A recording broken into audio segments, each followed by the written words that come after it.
And we're back for the second segment of the Claire-vs-Carlson Show. And Claire was just going over the Watt family tree, and they're kind of like a well-behaved Gronkowski. It's, for Andy doesn't get it, but some of you guys will. It's like the South Park episode with the alternate universe where there are evil Kyles and evil Stans, but the nice Eric, and they have mustaches. The Watt family is the alternate universe Gronkowskis. Kinda. And done. Thing. Didn't the Gronkowskis have a reality show? Did they? Or I've never heard of this. I think they're making things up. No, I could have sworn it was going to be called Growing Up Gronk, but maybe it got axed. Wait, I remember Growing Up Gronk.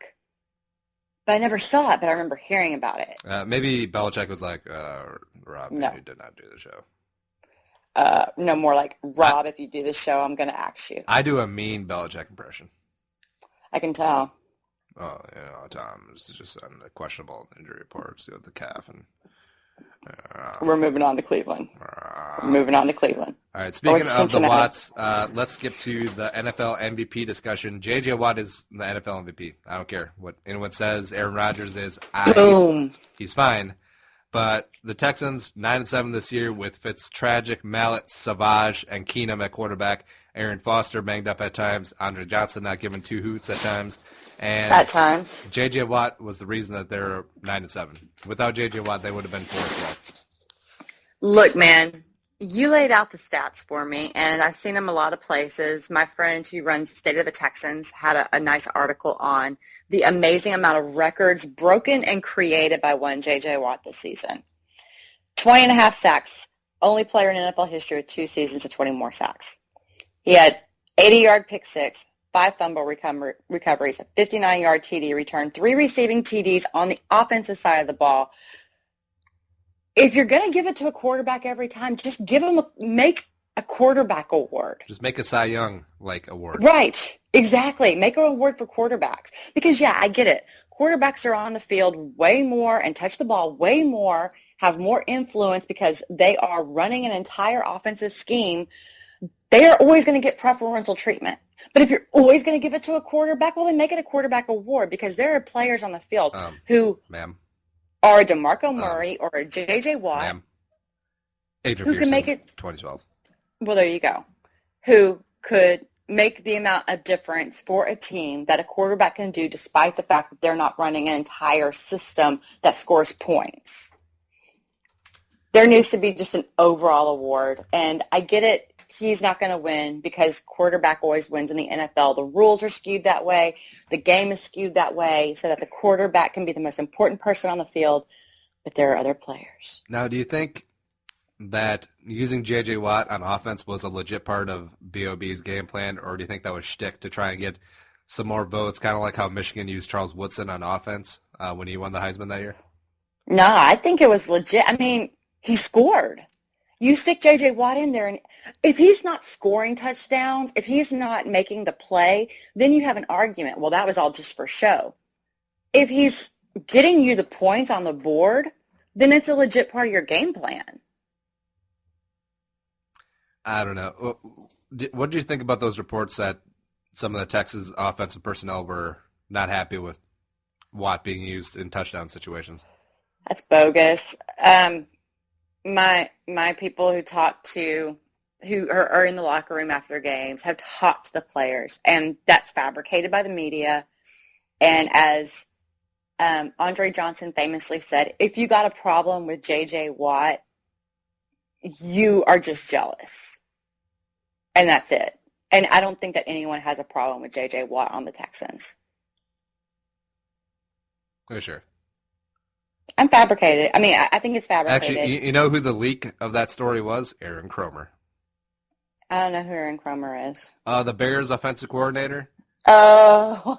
Oh, come on. I thought that one land for sure. Sorry.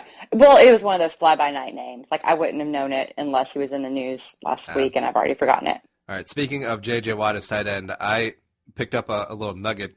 Glenn Mason does stuff for the Big Ten Network and also comes on KFAN up here in the cities every week for a segment. And Of course, he used to be the coach of the Gophers, and Yeah. he's telling the story of J.J. Watt, where he had J.J. before he went to Central Michigan and then eventually the Badgers, committed, signed to play for the Gophers as a tight end. Boom. And, I mean, Mason obviously didn't know that he was going to blow up and become this perennial all-pro defensive player. No one knew. I still think he would have made a pretty damn good tight end, too. Yeah, well, he was going to be backup tight end over at Central Michigan, but then he was, I want to start. And wherever he can find a starting job, he went to go start, and D-end was the thing. And apparently he had an amazing defensive coordinator, I forget his name, at Wisconsin, who taught him from start to finish. There you go. No. How to be a defensive end. And it stuck. The guy's amazing. And people are like, oh, you're biased. The fact of the matter is, if you watch every Texans game of this season and you see what a difference he makes on the field, it's impossible to detract from what he accomplishes every game. Every game, he gives it like 1,000,000%. Because you guys would be 4-12 without what? Probably. Yeah. Probably. Been there, done that. Speaking of without, Detroit was almost without Ndamukong Suh heading into the wild card weekend versus Dallas, but nope, just kidding. Suh stepped on Rodgers in the Week 17 game, Detroit at Green Bay. Was initially suspended for the playoff game, reversed on appeal by Ted Cottrell, brought down to a $70,000 fine. Suh's excuse said that his feet were numb and couldn't tell the difference between Rodgers' leg and the ground. And we've all seen the video and the Vine like 1,000,000 times. I don't know. I don't know, man. It looked like he was moonwalking up on Aaron Rodgers' leg. It's questionable. And given his history, how can you not question it? It would be like someone coming up and saying, hey, I don't know. I'm not going to say this. I'm not going to say what I thought I was going to say. The fact he's done it before, it makes you wonder what his intent was. And the fact of the matter is the NFL didn't know what his intent was. So, yeah, I think the suspension was a bit much because you can't legislate intent. But I think a fine, given his history, is reasonable. He's basically paying to play in that game, and I'm okay with that. But I would still take him on my team in a heartbeat. Don't give a dang. Yeah, we were talking about that too. Vikings probably will have the cap room to sign him, even though we're pretty solid at D-tackle. But, oh, my God. I would take him. Yeah, in a heartbeat. You want someone who even if he's dirty, the dirtiness will always be a question. But if that guy's on your team, you tend to be a little bit more willing to overlook it and accept it. Plus, Mike Zimmer's worked with a bunch of bad eggs before. I mean, Pac-Man Jones, Red Maluga. If someone can reel in the personalities, I would give Zimmer the benefit of the doubt. There you go. But that just might be hometown rubeness and cooking, as it were. But I don't know. We'll see. Neither of us could ever be accused of such asshattery. No, even though I think Case Keenum is Canton-bound. Oh, shut up. Well, if he takes a bus. Yeah, exactly. He's going to be on Spirit Airlines. All right. Speaking of taking off, Doug Marrone opts out of his contract in Buffalo, and he had a 3-day window at the end of the season where he could opt out of his deal, which he had 2 years remaining on his 2013 4-year deal to become the head coach of the Buffalo Bills, and $4 million non-offset in 2015. So that means if he takes another coaching job, whatever he gets paid, he still gets that $4 million no matter what. That's how does sorry to interrupt, but how does this guy get that sort of sweetheart deal? I mean, that's what I've been wondering this whole time. Who in the Buffalo organization or their external legal people did not see that this could be an issue? We are offering to pay this guy to sit at home in his 3rd year and get $4 million. Yeah. And I don't blame him for opting out on Buffalo because Kyle Orton just retired. E.J. Manuel's a mess. They don't have a first-round pick. Yes, that defense is great, but new ownership, bring in a possible new GM, might want their own guy, so why not get your $4 million now and get paid? all the things that have come out recently about how just they're so entrenched in tradition and they can't get with any sort of new way of doing things, current way of doing things in Buffalo. You know, obviously he's faced some obstacles, and I don't know what happened in Buffalo. I can't fault him for staying or leaving, but I know if someone's going to pay me $4 million. You saw what happened physically to Doug Marrone in the past 2 years. He looks like a different man than when he became an NFL coach. He's aged about 20 years. Well, that's what you get for not sleeping, high levels of stress, and eating pizza every meal. Right. Well, if you can pay me $4 million to not do that, all right, cool, I'm not going to do that. But I'll tell you what I will do. I will call each player and staff member individually and let them know the reasoning of why I'm not back and that I will always be there for them whenever they need something professionally. Instead of what? A group text. After the news broke. After the news broke. It's kind of deplorable that you're going to sit on $4 million for the next year where you don't really have to do work. You can if you want to. You don't have to. But you can't make individual phone calls or at least send individual texts or at least put together a nice email to each individual player and, you know, change the name in each email. Something personal.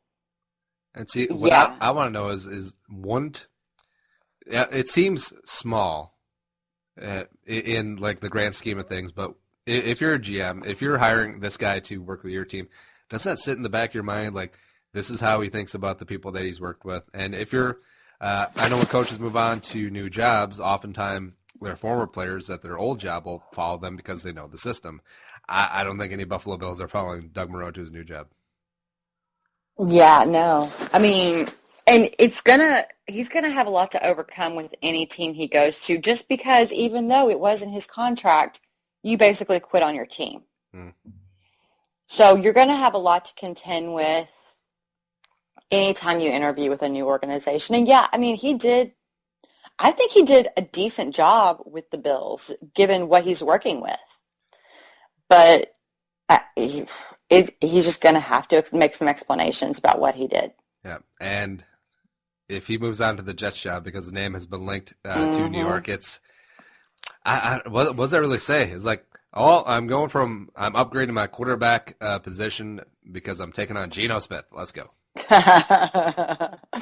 Yeah. And the good luck Bill with side, that. It sounds like they want Frank Reich bad, who was, of course, Bill's backup quarterback, led them to that miracle Houston Oilers 35-3 goal mark. We don't have to talk about it. And let's not talk about currently the Chargers offensive coordinator. So we'll see. They want to get Bill Polian. It sounds like Polian's not going to take the job because it is, like I said, they're trying to recreate the old days. And it kind of reminds me of Daniel Snyder when he first got the Washington team that, let's bring back Joe Gibbs.